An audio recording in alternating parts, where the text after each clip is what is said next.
데일 카네기의 근심이여 안녕이라는 책에 실린 메르큐스만의 부인의 이야기입니다. 남편이 사업에 실패해서 부도가 나고 집을 떠나 행방이 묘연해졌다고 그래요. 가진 모든 것을 다 잃어버리고 이 여인이 길거리로 나앉게 되었고, 엎친 데 덮친 격으로 아들은 문구점에서 연필을 훔치다가 들켜서 학교에서 쫓겨나는, 이러저런 상황들이 엎치고 덮치니까 이 여인의 마음속에 더 이상 살고 싶은 마음이 없어졌다고 그래요. 그래서 깨끗이 죽자 이렇게 생각을 하고 아이들을 재우고 그리고 가스를 켰대요. 가스를 켜서 가스가 쭉 나오니까 정신이 몽롱해지는데 옆집에서 찬송 소리가 들려왔다고 합니다. 그 찬송의 가사가 내 모든 시험 무거운 짐을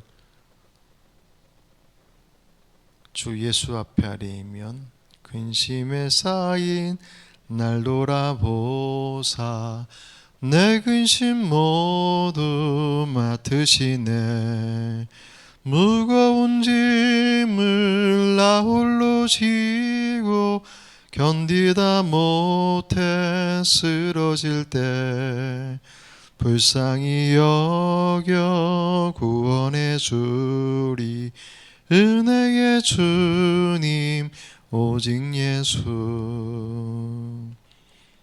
라디오에서 나온 찬송이었다고 그래요. 이웃집에서. 근데 이 찬송 소리가 가스로 인해서 몽롱해진 상황 속에서 이 여인의 영혼을 흔들어 깨웠다고 그래요. 찬송을 듣는데 왜 그 무거운 짐을 나한테 맡기지 못하느냐 그렇게 말씀하시는 것 같더래요. 그 순간에 자기 안에 드는 생각이 내가 왜 기도할 생각을 못했을까, 자살하려고 그렇게 용기 내서 아이들도 함께 죽자 생각했던 그 용기를 내면서도 왜 기도할 생각은 못했을까라는 생각이 번쩍 들더래요. 그래서 자리를 박차고 일어나서 가스 밸브를 잠그고 난 이후에 아이들을 이제 흔들어서 깨워서 밖으로 내보내고 나서 그 자리에서 무릎 꿇고 기도했다고 합니다. 하나님 용서해달라고, 하나님 앞에 엎드려 주 앞에 구하지 못하고 주님 앞에 매달리지 못하고 내 스스로가 이런 선택, 믿음 없는 선택을 했던 것들을 용서해달라고 그렇게 간절히 기도하고 나서 그 다음 날로 여인이 짐을 싸서 시골로 이사를 갔다 그래서 그 빈집을 찾아서 자리를 잡고 그리고 거기서 어렵지만 믿음 안에서 자녀들을 믿음에 잘 양육하면서 그렇게 그 이후의 삶을 살았다고 합니다. 이 여인이 나중에 간증하기를 이렇게 간증했다고 그래요. 죽을 수 있는 용기를 가진 사람은 하나님 앞에 기도할 수 있는 용기로 바꾸어 가지십시오. 100번의 탄식이 아니라 한 번의 기도가 운명을 바꿉니다. 이 여인의 고백이기도 하죠. 이 여인이 실패와 좌절이라고 하는 인생의 문제 앞에서 낙심하고 결국은 자살을 결심했다가 말 그대로 정말 주님께서 마지막 그 은혜로 마지막 기회를 주신 것을 이 여인이 잘 붙잡은 거잖아요. 오늘 본문의 히스기야는 어제 우리가 주일 말씀 봤던 것처럼 정말 그 말도 안 되는 상황 속에서 왕이 되어서 정말 믿음 안에서 전심을 다해서 그 믿음의 길을 차곡차곡 밟아가면서 부족하지만 하나님께서 바꾸어 내시는 그 기적들을 경험해 나가면서 사람들이 바뀌는 것들을 보면서 그 일들을 잘 해나가던 그가 두 가지의 문제 앞에 봉착함을 기록하고 있습니다. 오늘 우리가 32장 24절부터 보셨지만 그 31장 끝에 마무리가 어떻게 되냐면, 제가 읽어드립니다. 그가 행하는 모든 일 곧 하나님이 전에 수정되는 일에나 율법에나 계명에나 그의 하나님을 찾고 한 마음으로 행하여 형통하였더라. 그러니까 계속 조금씩이지만 바꾸어 나가는 그런 모습들을 히스기야가 계속 경험하면서 나갔던 그였었는데, 그랬던 그가 이제 문제 앞에 딱 만나게 되는 그 첫 번째 것이 죽을 병이에요. 우리가 열왕기 하와 이사에서 열왕기하 20장 그리고 이사에서 38장에 보시면 그 장면을 상세하게 기록하고 있습니다. 우리가 설교하면서도 몇 번 다루었던 본문이기도 하고요. 그런데 역대하에서는 이 장면을 간략하게, 우리가 오늘 읽었지만 간략하게 그냥 지나가요. 정말 그냥 스쳐 지나가다는 듯이, 어떻게 보면 그런 거 24절 말씀 보시면, 이때 히스기야가 병들어 죽게 되었으므로 여호와께 기도하며 여호와께서 그에게 대답하시고 또 이적을 보이셨으나. 아멘. 그냥 당연하다는 듯이 그렇게 지나갑니다. 또 한편에 있어서는 이 역대하를 읽는 독자들이 그 이야기를 이미 다 알고 있기 때문이기도 할 거예요. 그런데 그 관심이 거기에보단 그 뒤에 있는 것처럼 보여집니다. 25절을 같이 보시면, 히스기야가 마음이 교만하여 그 받은 은혜를 보답하지 아니하므로 진노가 그와 유다와 예루살렘에 내리게 되었더니. 아멘. 백성들과 함께 영적으로 무너진 그 남유다를 회복하기 위해서 매진했던 그 히스기야에게서 죽음이라는 문제는 그냥 어떻게 보면 오늘 본문의 내용을 보면 기도로 간단하게 해결하는 것처럼 보여요. 간단하다는 표현이 사실은 적절하지 못해 보이지만, 또 어떻게 보면 지금 히스기야가 정말 그 모든 것들을 다 집중해서 하나님만을 의지하면서 그 일들을 해나가고 있었지 않습니까? 자신의 개인의 문제가 아니라 민족의 문제, 백성들의 문제를 이끌어 나가고 있었던 터였기 때문에 죽음이라는 문제가 딱 던져졌을 때 히스기야가 할 수 있는 가장 쉬운 일은 하나님 찾는 것밖에 없었을 거예요. 그런 면에 있어서 간단하다라는 표현을 쓴 것이고, 가장 가까이 있었기 때문에 그 하나님을 찾는 그 기도의 자리에 설 수 있었던, 그리고 우리 어제 말씀도 봤지만 그 유월절 절기를 제대로 준비하지 못해서 결례에 그 유월절 음식을 먹었던 북이스라엘 사람들을 위해서 용서를 구하는 기도를 드렸을 때 하나님께서 그 기도에 응답하시잖아요. 그러니까 그런 경험들도 있고, 그런 면에 있어서 히스기야에게 있어서는 죽음이라는 문제, 결국 간단한 문제는 아니었겠지만 그 죽음이라는 문제가 던져졌을 때 히스기야가 제일 먼저 선택했던 것이 하나님을 찾는 것이었다라고 하는 그것, 그런 면에서 오늘 본문은 그냥 쑥 지나가는 것이 어떻게 보면 그냥 자연스러운 것처럼 보여지기도 합니다. 진짜 문제는 하나님께서 그 죽음을 통해서 그 기도의 응답이 주어져서 그 15년이라고 하는 삶을 더 받지 않습니까?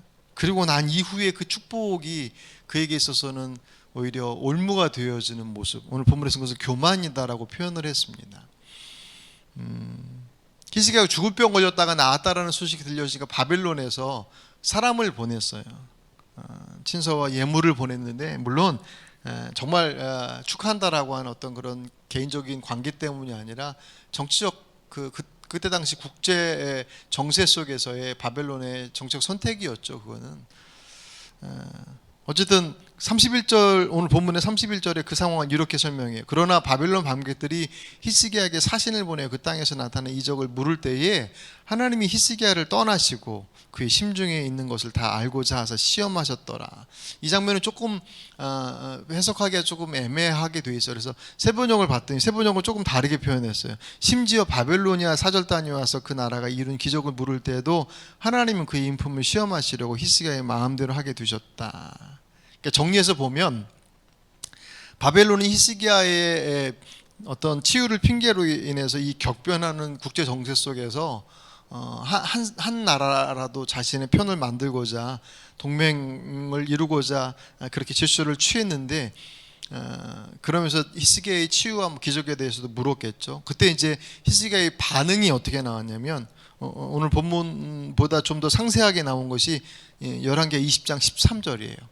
거기 어떻게 나와 있냐면, 히스기야는 그들을 반가이 맞아들이고 보물 창고에 있는 은과 금과 향유와 무기고와 창고 안에 있는 모든 것을 그들에게 다 보여주었다. 히스기야는 그들에게 궁궐과 나라 안에 있는 것을 하나도 빠짐없이 모두 다 보여주었다. 아멘. 그러니까 히스기야도 바벨론이 제시한 어떤 내용을 구체적으로 제시했는지 모르겠지만 정황상으로 봤을 땐 동맹을 제안했을 텐데, 히스기야도 그것을 흔쾌하게 받아들였다는 것을 의미하죠. 우리가 이 정도의 힘을 가지고 있어. 그러니까 같이 할 만하지 않겠느냐. 근데 하나님께서 그러한 히스기야의 행동을 뭐라고 규정하셨다고요? 교만이라고 규정하셨어요. 그래서 오늘 본문의 25절은 그것을 이렇게 설명합니다. 히스기야가 마음이 교만하여 그 받은 은혜를 보답하지 아니하고. 그 교만을 뭐라고 표현했냐면 그 받은 은혜를 보답하지 아니했다. 그러니까 곧 죽을 것이라고 하는 선고를 받고 난 이후에 기도하다가 치료된 자신을 찾아온 바벨론 사신들에게 얘기한 것이 하나님께서 나를 이렇게 살리셨어라고 하는 주의 은혜에 대한 고백보다는 뭐였다라는 거예요? 당신이 우리가 당신네 나라고 이 위기 상황을 이겨나갈 만큼 우리는 이 정도의 국방력과 모습들을 가지고 있어라고 하는 것을 드러냈다라고 하는 그런 의미겠죠.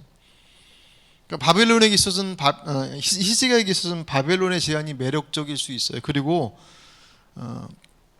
그들이 먼저 손 내밀었을 때 히스기야는 그걸 마음에 그럴 수 있죠. 히스기야 입장에서는 왜냐하면 히스기야가 바벨론의 손을 잡는다고 해서 하나님을 부정하거나 또 외면하는 것은 아니니까 충분히 그 일들을 이루는 데 있어서 그 나라를 지키는 데 있어서 선택이라고 할 수 있었을 거예요. 어떤 면에서 보면 기회이기도 하니까. 근데 문제는 그럴 수 있긴 하지만 사실은 우선순위의 문제에 있어서는 이것이 문제가 되더라는 거예요. 이 장면을 하나님께서 교만이라고 규정하신 이유는 바벨론의 손을 잡은 것 자체의 문제이기보다는 그가 그 상황 속에서 무엇을 더 중심으로 두었느냐가 하나님께서 그것을 교만으로 규정하는 것 안에 그대로 들어가 있어요. 무슨 얘기냐면 우리가 어제 말씀 보면서 하나님께서 히스기야가 종교개혁을 이루는 과정 속에서 율법을 넘어서는 일들을 몇 가지 했었잖아요. 유월절을 날짜를 바꾸고 무교절의 기간을 더 늘리고 중간에 규정을 어긴 사람들에 대해서 하나님 앞에 구해서 하나님의 용서함을 받기도 하는 그런 내용들이 사실은 율법의 규정 안에서 넘어섰단 말이에요. 그 이유는 우리가 어제 봤던 것처럼 그 중심이 무엇인지를 하나님께서 아셨기 때문에, 그리고 그것이 본질이었기 때문에 주님께서 그것을 받아들여 주셨고 용인하셨고 그 안에 정말 하나님의 역사가 나타났는데, 오늘 본문에서의 장면 하나님께서 그것을 단호하게 끊으셨던 것은 그런 방법 자체가 문제가 아니라 중심의 문제였다는 거예요. 만약에 방법의 문제였다고 한다면 오히려 어제 말씀에 하나님께서 훨씬 더 분명하게 노라고 답하셨어야 될 것이에요. 만약에 그들의 편의에 따라서 날짜를 옮기거나 더 느리거나 뭐 그런 선택들을 했다고 한다면 하나님께서 그런 행위들에 대해서 오케이라고 하실 리가 없단 말이에요. 그럼에도 불구하고 오케이 하셨던 이유는 그들이 중심이 하나님 앞에 정말 주님 앞에 회복하고자 하는 마음으로 섰음을 아셨기 때문인데, 바벨론의 관계 속에서의 히스기야의 선택은 그런 의미 속에서 중심이 이동돼 있다라는 거예요. 그래서 교만이라는 단어를 사용하시면서 뭐라고 말씀하셨어요? 받은 은혜를 보답하지 않았다. 그들에게 소개한 것은 주의 은혜가 아니라 자신들의 그 모습이었다. 재미난 것은 말씀대로 아까 봤던 것처럼 역대하 기자는 이 부분도 그냥 쑥 지나가요. 26절을 같이 보실까요? 히스기야가 마음의 교만함을 뉘우치고 예루살렘 주민들도 그와 같이 하였으므로 여호와의 진노가 히스기야의 생존에는 그들에게 내리지 아니하니라. 아멘. 24절과 26절의 이 두 가지의 큰 사건을 24절부터 26절까지 이 두 가지의 큰 사건을 역대의 기자는 그냥 쑥 지나가요. 죽음의 문제를 만났는데 그가 기도함으로 하나님께서 치유해 주셨다. 그것 때문에 그가 하나님 앞에 오히려 교만하여서 그들이 하나님의 징계, 진노 가운데 있었다. 그런데 26절은 뭐라고 그래요? 그 교만함을 뉘우침으로 하나님께서 그 진노를 미루셨다라고 하는 것으로 그냥 사실적인 내용들을 그냥 툭툭 던져놓는 식으로 지나가고 있습니다. 그리고 훨씬 더 많은 분량을 그 뒷부분에 보시면 여러분 이렇게 쭉 우리가 읽으면서 봤지만 하나님께서 그에게 부어주신 은혜와 그가 누렸던 풍성한 것들에 대한 것을 기록을 하고 있습니다. 참고로 여러분 이 장면을 보실 때 제가 지난번 열왕기하도 그렇고 이사야를 보면서 이 말씀도 설명드렸지만 시간 순으로 볼 때 1절부터 23절 어제 본문의 말씀 어제가 휴일은 어제죠. 어제 1절부터 23절까지의 사건이 아수르가 공격한 것을 하나님께서 히스기야가 기도하고 뭐 그래서 이겼던 장면, 그리고 나서 오늘 24절이 시작하잖아요. 시간수로는 오늘 본문의 사건이 어제 사건보다 사실 앞에 있는 사건인 거예요. 제가 정리를 해드리면 그런 거예요. 맨 처음에 히스기야 왕이 돼서 제일 먼저 한 일이 종교 개혁이었잖아요. 그 개혁을 쭉 이루다가 그러다가 하나님 앞에 그것을 다 완수해 놓고 난 이후에 하나님께서 그에게 죽음을 선고하셔요.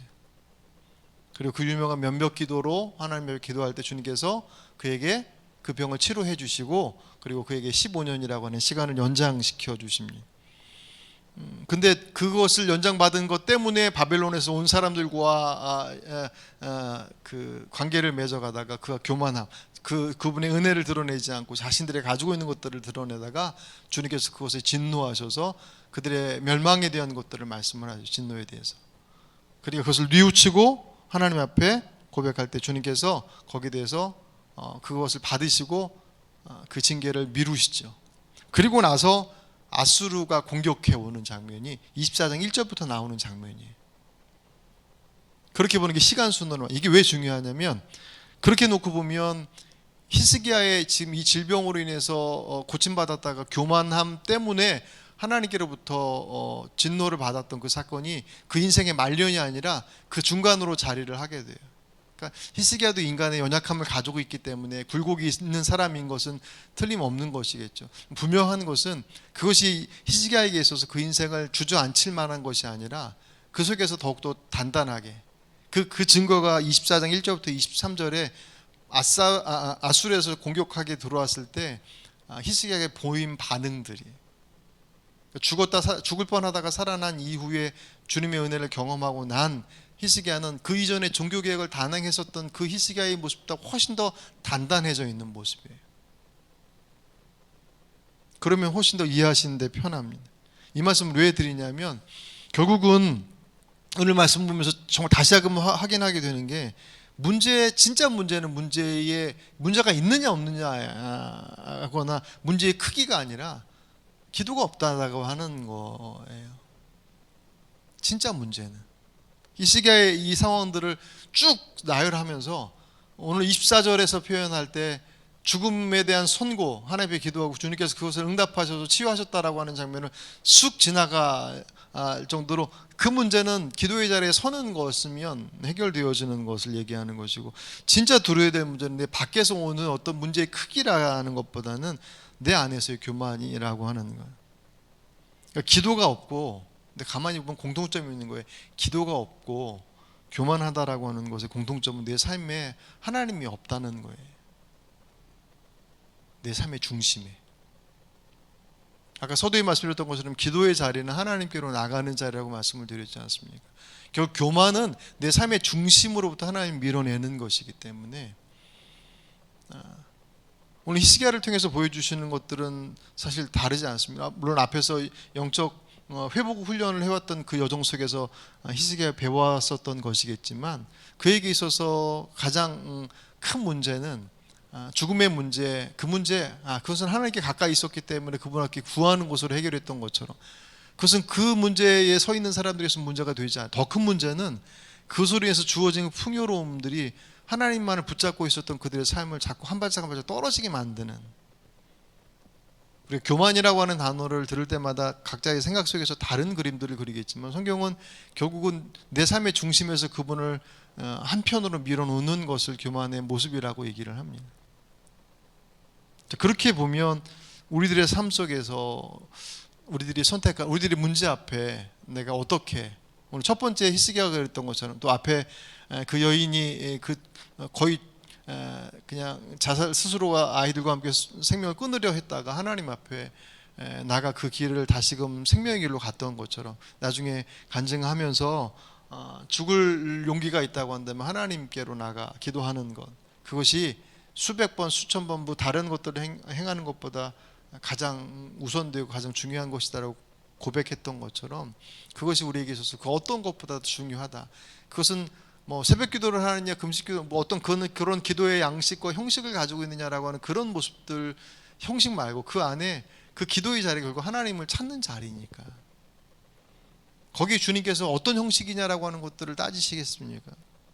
따지지 않을 거예요. 그 기도의 내용들이 어눌하고 어떻게 그런 부분에 대해서 주님께서 됐기 때문에 그 정도 수준이니까 되고 안 됐다, 그렇게 얘기하지 않으실 것입니다.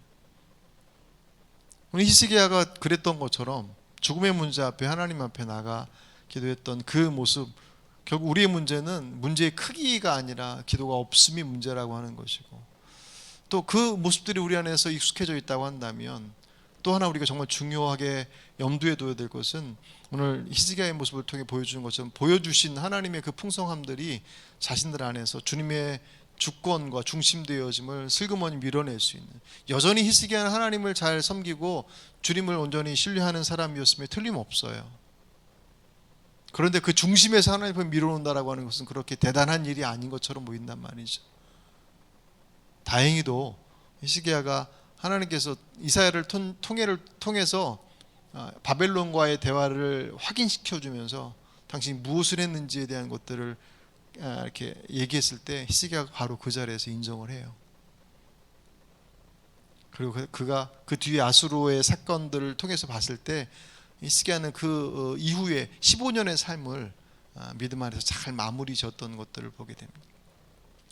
코로나19의 상황이라고 하는 것, 누누이 말씀을 드리지만 결국 우리들에게 있어서 지나온 시대의 역사들 속에서도 똑같은 문제는 없었을지라도 우리 인생에 있어서 그런 것들이 경험되어져 왔고 지금 경험하고 있고 앞으로도 경험할 것입니다. 진짜 문제는 그 혼란함들 때문에 정말 찾아야 할 그분을 찾지 않는 것이 진짜 문제이고, 그리고 그분을 찾아서 그 길에 믿음의 길에 잘 가 있는 이들에게 있어서 정말 우리 안에서 잊지 말아야 돼. 왜냐하면 우리가 역대하를 보면서 왕들의 이야기를 보면서 공통되게 강조하고 있는 것이 그들의 결국 교만함이란 단어를 안 썼을 뿐이지 승승장구하던 왕들이 꼬꾸라졌던 일들이 얼마나 많았습니다. 주님께 주셨던 오랫동안의 평안이 오히려 그의 발목을 잡기도 하고, 온갖 하나님의 역사와 기적들을 경험했었던 그들이 나중에 그 인생의 말년에 엎어지는 일들의 결국은 무엇 때문이었냐면 그들이 중심에서 하나님을 밀어내는 것 때문에, 그것이 결국 그들의 인생을 그렇게 어렵게 만들어 갔습니다.